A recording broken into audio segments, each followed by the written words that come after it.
coming through when the growth look good on you. Best believe they wanna screw now. I've been trying to climb, devil threw me in the dark. Baby, don't be insecure, you can still go make a mark like blow. Could never let them drain my soul now. Blow. Table turning like doorknobs, wow. Blow. I think I'm about to set sail. I'm a walking, living legend, walking with my chest out. Life keeps dealing me cards, I keep feeling it. What is happening? It's G. We're back in the building. Guys, make sure you smash that like button. Make sure you share and subscribe to the damn channel. So why are we here? Why are we here? Look, I've done quite a lot of these, your 10 favorite, PlayStation games and stuff like that, over on Keeping It GTV. So make sure you guys, of course, check out that content. And I thought, you know what? Let's bring it over to GTV. You know what I mean? Let's chat to the football guys and see what they are saying. Now, I said, you know what? Let's take a look, throughout all the years that you've watched football, there's some players now, whether that be goalkeepers, strikers, midfielders, whatever, there are some players that you've just said, you know what, I've always really liked him. You know what I mean? He might not even have been that good of a goalkeeper. You know what I mean? He might not even have been that great of a striker. Might never have actually won anything. All of these little caveats. So, I said, you know what, we'll just go through today, and today we're going to be looking at goalkeepers, my 10 favorite goalkeepers, the goalkeepers that just throughout the years, for one reason or another, I've just always said, you know what, I've really liked him, or I wish we signed him, at Liverpool and stuff like that. So I said, let's just get kind of, into it. Let's kind of take a look to see which goalkeepers, would come up. There's going to be a couple of surprises in there. Now, like I say, I'm not ranking these goalkeepers. I just want to have that caveat. Not ranking them. I'm not saying this is the best or this is, he was the top three. Obviously, some of these keepers that I might pick anyway have been fantastic keepers, in general throughout the years. They've won numerous trophies. Some of them actually haven't. Some of them I've just liked because I've just liked them. There's no real reason, behind it. But without further ado, let's just get into the very, very first one. And we'll start off nice and easy for you guys. And that is Peter Cech. Peter Cech. Obviously, former Chelsea and Arsenal goalkeeper. Obviously, played at Rennes, played at Sparta Prague as well. Really good keeper. Really, really good keeper. Part of that Chelsea back line that won, back-to-back Premier Leagues, but also part of that back line that conceded only 15 goals in the season. That kind of tells you where he was at. But I just always felt watching Cech, and, I guess luckily, being in that Mourinho team, when he was in that team, that defense, more than anything, just felt impenetrable. Like, you cannot get past this defense. It's long. And even if you did get past a Ricardo Carvalho or a John Terry in their prime, even if you did get past them, you still had to contend with someone like Peter Cech. Like, it was always long. Like, he just felt like he was unstoppable, back then. And I proper liked just him as a goalkeeper. And one of the things, and unfortunately we don't really see it in today's day and age, right? With how managers want their goalkeeper to play and etc. But one of the things I liked most about him is that, and one of the things that I actually like from goalkeepers in general, is if you don't have to do anything in a game, but when you do, you pull off that fantastic, that save that you just think, Jesus, where did that come from? Didn't know he was going to pull that out the bag. Those kind of saves, for me, they are always the ones I prefer the most, because I'm not saying it's easy, because I'm not a professional player, so I can't sit there from that kind of position, trying to tell people like, yeah, this, that, and the third. But when I do look at it, in terms of the goalkeepers of today, they're facing so many more shots. Maybe, obviously, it's the way that these managers want to play and etc. But ultimately, they're facing a lot of shots, so they're making a lot of saves. Some of them are going to be good saves. Some of them are going to be excellent saves, but you're making about 10 saves a game anyway, some of these keepers. So it's like, you have more of the opportunity. But what do you know about you're only facing 2 shots in the game, but that one shot that second shot that you're facing, it's got to be an amazing save, because the team is so good anyway. By the time that they've actually, gotten past you, it's going to take an absolutely worldie to be able to beat these kind of goalkeepers. And if they're pulling off some of the saves that he pulled off, the penalty saves and stuff like that, all of that all mixed in. When you look at like his individual awards, like PFA Team of the Year, 04-05 and 2013-14. He was a Czech footballer of the year numerous amount of times. Won the Golden Ball over there in the Czech Republic. Best European goalkeeper 2005, 7, 8, 12. UEFA Team of the Year. Premier League Player of the Month. Chelsea Player of the Year. He's now in the Premier League, of course, Hall of Fame. It's just phenomenal. And interestingly enough, he actually played a bit of ice hockey too, which is actually kind of crazy that, you know, he actually went to go play ice hockey. And I was like, that's actually kind of mad. You know, he won a couple cups, or he won a cup there, Division 2 South regular season and stuff, and he won a Player of the Month over there. So yeah, man, he's a jack of all trades, man, but really, really phenomenal keeper. Let's move on to the next one. Manuel Neuer.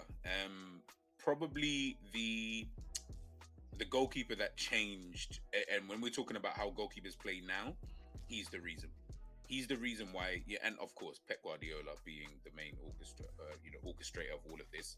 But he is one of the main reasons in terms of goalkeepers as to why keepers play the way they do. Why Pep Guardiola is so insistent on getting a player like an Edison, because of the way that he plays out from the back. He's just evolved what that now means, because we know Edison's the best passer of football in terms of goalkeepers in the entire world, and I don't think anyone's even close to that. But before, Manuel Neuer walked so Edison could run. When we're talking about keepers coming out of their box, basically playing as another centre back, this is the guy.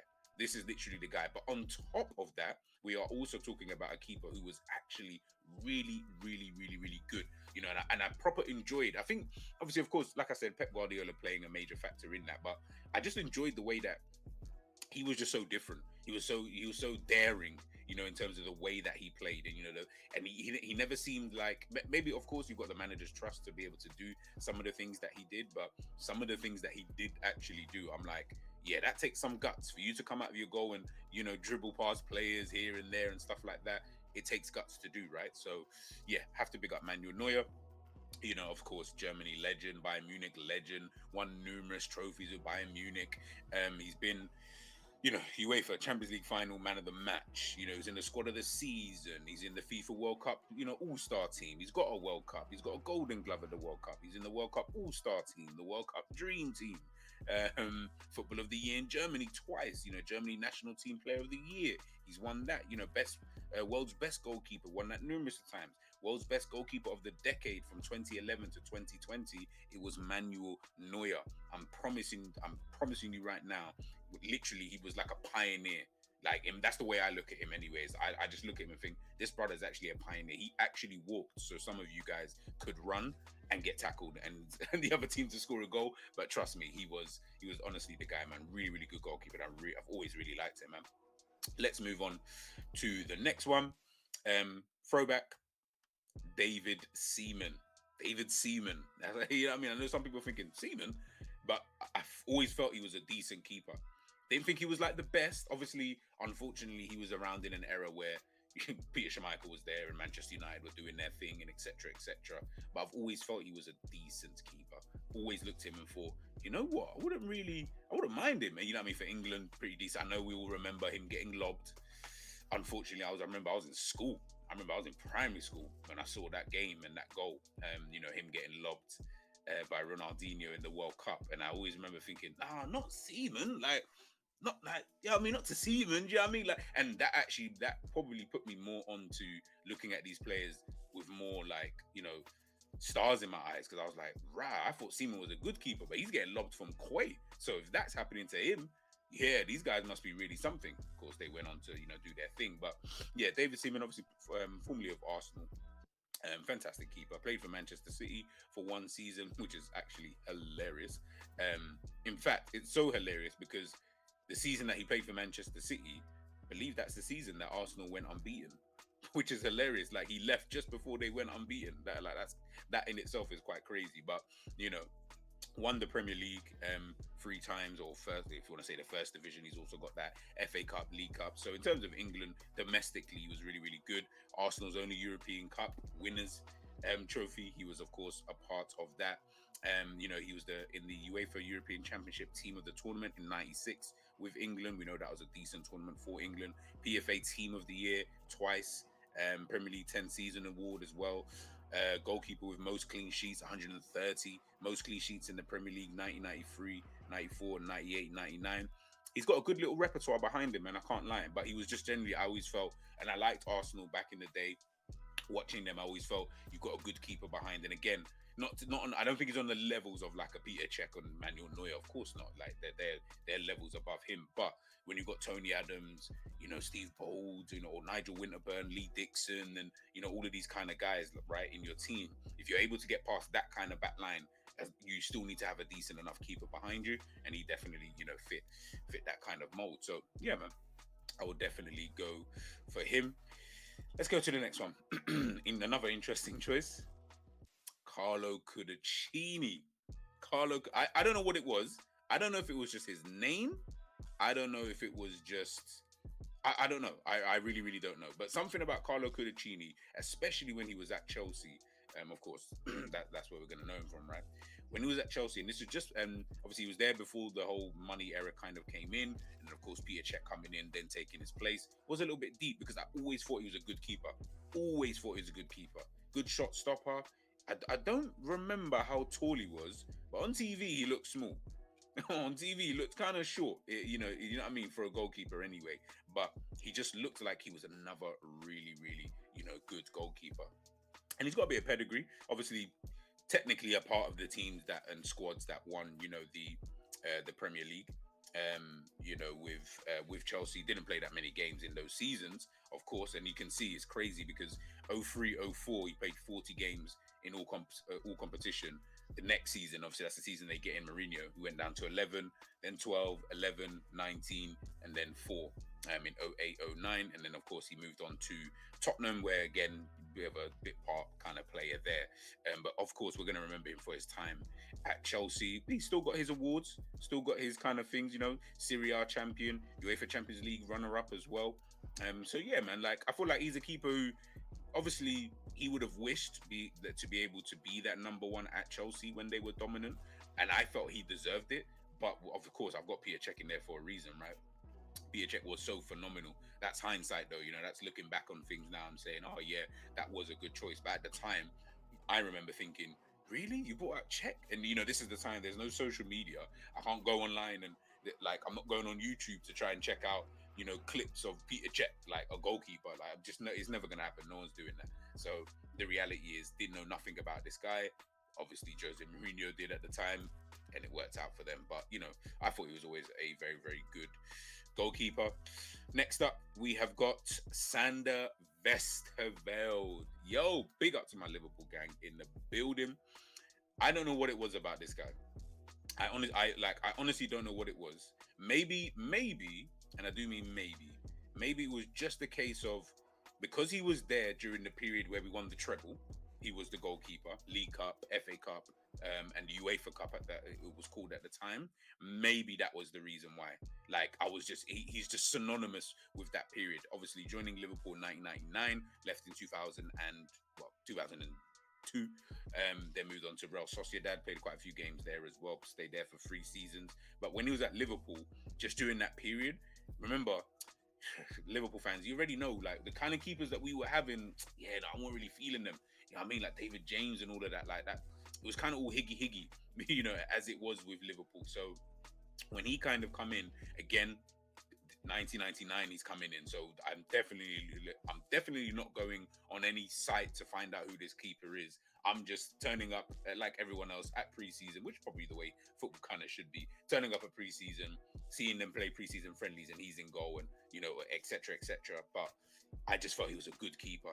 I really, really genuinely felt like he was actually a good keeper. Not great. He's not going to be put into any type of folklore or anything like that. No, obviously, of course, he played a key role in the treble season, regardless. Saving. I remember he saved that from Andrew Johnson. Imagine Andrew Johnson. These are the players that we're talking about. Did Johnson still have hair? I think he did. He might have just had a little bit of tough, at the top. But yeah, as I said before, man, I just felt like at that period of time, he was just that guy for me. I was like, oh my days, he saved the penalty. He was really good in other games and stuff like that. Had his mistakes though. Don't get twisted. Like Liverpool keepers, it seems to just be a theme, since the dawn of time, or since I've supported Liverpool. They just seem to have that. But yeah, I think with him, decent enough keeper, man. Decent enough keeper. Let's move on to the next one. Next up, we've got one of my favorite actually goalkeepers, which is Edwin van der Sar. Edwin van der Sar, man. Fulham, Manchester United, Ajax. This guy, legend, the Dutch legend. Juve as well. You know, he was there, you know, for a couple of seasons. Listen, man, he's a phenomenal player. Absolutely phenomenal goalkeeper. He just had this stature about him. I think that's what made it so crazy, is he had this stature. Like, he had this kind of, he's tall, he's big, you know, so coming for crosses and stuff like that. But what I was so impressed about with Edwin van der Sar was always like, how was he able to get down and save some of these shots? Like, he seems big. Like, I mean, I never saw him live, but he seemed like a big kind of guy, like a tall guy with a big stature. So I used to always think, wow, like, this guy is, he's really, really good. And obviously, I remember more from obviously his time, of course, at Manchester United. That's where he really became this like elite goalkeeper kind of thing. But then I don't want to discredit his time at Fulham or even his time at Juve and Ajax. To be honest with you, I mean, played for some top clubs. I'm looking at it now. You know, Ajax, Juve, Manchester United. Like, those are three at their periods of time. Those are three absolutely top clubs. You know, he started really getting into the game and playing. You know, during like I would say the 92-93 season. So obviously, of course, I'm not really watching him, you know, whilst he's over there. But I mean, his his awards that he has got. I mean, you look at Eredivisie, you know, he's got how many of those? Champions League winner. He's got that at Ajax already. UEFA Cup, he's got that Super Cup. You know, he won the Intertoto Cup. Remember the Intertoto Cup? He won that at Juventus and at Fulham as well, which is crazy. Fulham have really got European heritage. Manchester United, obviously, he's of course won Premier League, League Cups, Champions League, FIFA Club World Cup. Best European goalkeeper, he was named in 95 and 09. That makes sense because I felt like those are like really good seasons for him. Dutch football goalkeeper of the year, you know, he's won that numerous times. PFA Premier League team of the year, he's won that 3 times. European Championship team of the tournament. Listen, this guy, Golden Glove, UEFA Club Goalkeeper of the Year. Yeah, that season, that 08-09 season was a real good season for Manchester United. So it makes sense that he's obviously put in with those kind of guys and getting those kind of, you know, those kind of awards. But listen, man, really liked him as a goalkeeper. Always won. Before Manchester United got him, I said, Liverpool have to get him. I don't care who we've got. We have to get him. We have to get him, man. He's a top goalkeeper. He will make us so much better. Unfortunately, you know, that didn't happen. But we did get in a one Pepe Reina. Reina was good. Reina was a good goalkeeper. I'm not even going to discredit him. He was a good goalkeeper. Like, I think he got the, I'm sure he won a, Golden Glove. I'm pretty sure. Yeah. He was in the Premier League Liverpool Player of the Season at 09-010. Yeah, he won the Golden Glove. Actually, won the Golden Glove 3 times at Liverpool, which is actually really, really good, to be honest with you. 05-06, 06-07, 07-08 for 3 seasons straight. But that was during a period of time when, of course, we got Rafa Benitez. That's when Liverpool were defensively. That's probably the most defensively sound I've ever seen Liverpool. Like, ever. In the Jurgen Klopp, whoever you want to throw in there, Rafa Benitez had Liverpool defensively sound. We weren't, them clean sheets were really racking up. Some people don't like the football, I get it, but ultimately, you know, these are the kind of things that you need, right? Part of the Spain team that won the World Cup as well. I just always liked him, man. Yeah, like, obviously it probably is during that 3-year period where I really thought, no, we've got literally the best goalkeeper. I just used to think, yeah, we got the best goalkeeper. How about that? We got the best goalkeeper in the Premier League.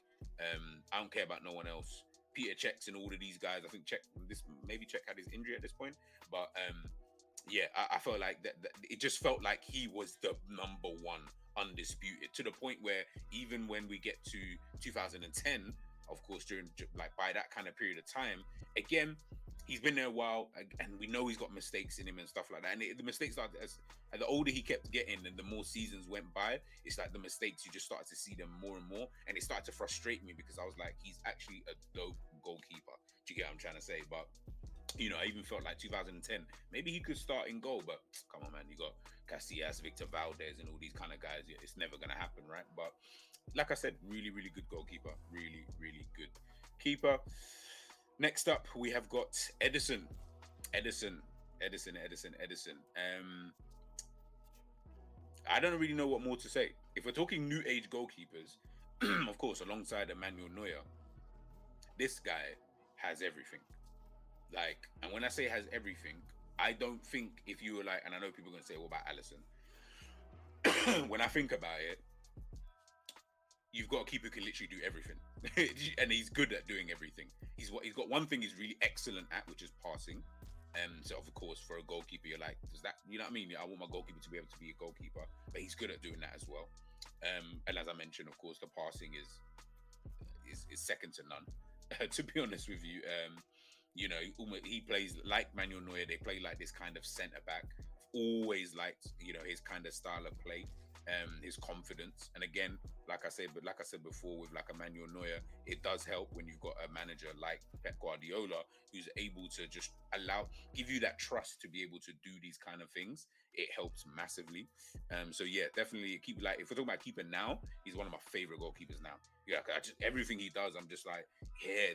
And because of the way football is and the way football's evolved, I'm almost just like, yeah, like, you're still good enough of a goalkeeper. It's not like, oh, he's a rubbish goalkeeper, can't do anything, and you're like, oh, all he can do is, like, he's actually decent at being a goalkeeper. Do you get what I'm trying to say? I've seen him pull off some amazing saves, man. Amazing saves. So yeah, they're definitely a keeper that I really, really like. On to our penultimate one, Oliver Kahn. Olivier Kahn. OG goalkeeper, absolute OG. This guy, I remember him growing up, and this would have been like, let's say, more so from like the year 2000 onwards, like during that kind of period, because obviously 98, 99, of course, Manchester United, you know, winning there. It's like I remembered him, but not enough for me to really care. I'm not watching the Bundesliga. I'll tell you that for free. I don't even know where you could watch the Bundesliga. But yeah, like when I'm thinking about someone like, you know, when I'm getting older, and when I first started, by the way, people, just if you didn't know, I actually used to be a goalkeeper when I first started playing football. Well, I for school I was a outfield player, obviously left footed, so anywhere on the left. But in terms of when I got into an academy at Brentford, it was as a goalkeeper, which is so hilarious because I would never do that now. But yeah, he was someone I always looked at. Always. Anytime Champions League, yep, I can watch it. And of course, as you get older, you know, he finished playing for Bayern Munich in 07, 08. Played 42 games that bloody season. Listen, this guy was just mental, man. And he just seemed like a maniac on the pitch. But again, not as tall or as big from what I could see on TV as an Edwin van der Sar, but he had that authority, that kind of aura. You know that we talk about Van Dijk and auras? He had an aura on the pitch. I don't care how tall or how small he was, he had an aura. You listen to Oliver Kahn. Yeah, I'm trying to say Germany legend. You feel me? Like, and it's even just maybe upsetting for him that he never won a World Cup. Yeah, I mean, came runners up, came third place, won a European Championship, of course. I mean, Ballon d'Or, he came third twice. Like deep that a goalkeeper came third twice. How crazy that is. FIFA World Cup Golden Ball, World Cup Yashin Award, World Cup All-Star Team, World Player of the Year, you know, Silver Award, FIFA 100, Best Bundesliga Keeper. Like, listen, man, that there was a period that I just looked at Oliver Kahn and said, he's the undisputed number one keeper, man. So yeah, definitely one of my favorite keepers, and definitely a keeper that I think not many people even, you know, stand up to him, you know, today. Last but not least, Santiago Canizares. Now, something that I got reminded of recently, Revista de la Liga. For those who ever watched that, this is how I know so much about Spanish football. This is where I was able to watch, you know, the likes of, you know, my beloved Barcelona, you know, kind of thing. Because when this show came on, and I think the show would have started, I believe the show would have started mid 2000s potentially.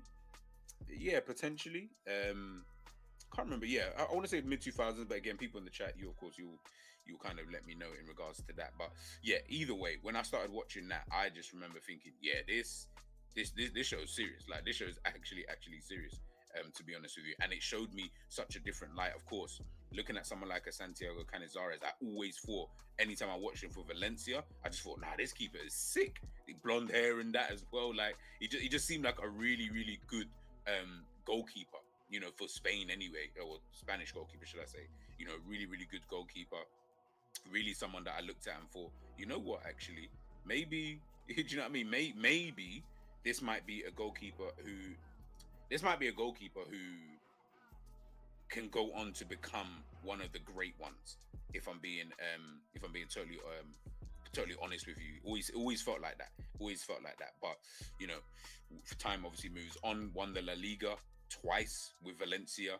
I know one of those, at least, I can't remember, maybe both, but at least one of those was with what's his name, Rafa Benitez. He's also at Real Madrid as well. Played a bit of time. Yeah, played 55 games for Real Madrid in all comps. You know what I mean? He's got 2 La Liga titles technically with Real Madrid. 96, 97, only played 2 games in that kind of year, which is funny because in 94, 95, if I look here, 94, 95, he obviously, Real Madrid won the league and he only played 3 games. The following season, he played 16. The next season, they win the league again, 96, 97. And he only plays 2 games, but then the following season he plays 34 games. It's so weird. It's like anytime they win the league, he's not playing. But I mean, they've got Casillas, I think, in and around this kind of time. So yeah, definitely someone. But yeah, I always liked Santiago Canizares, and I always felt like he was a very good goalkeeper.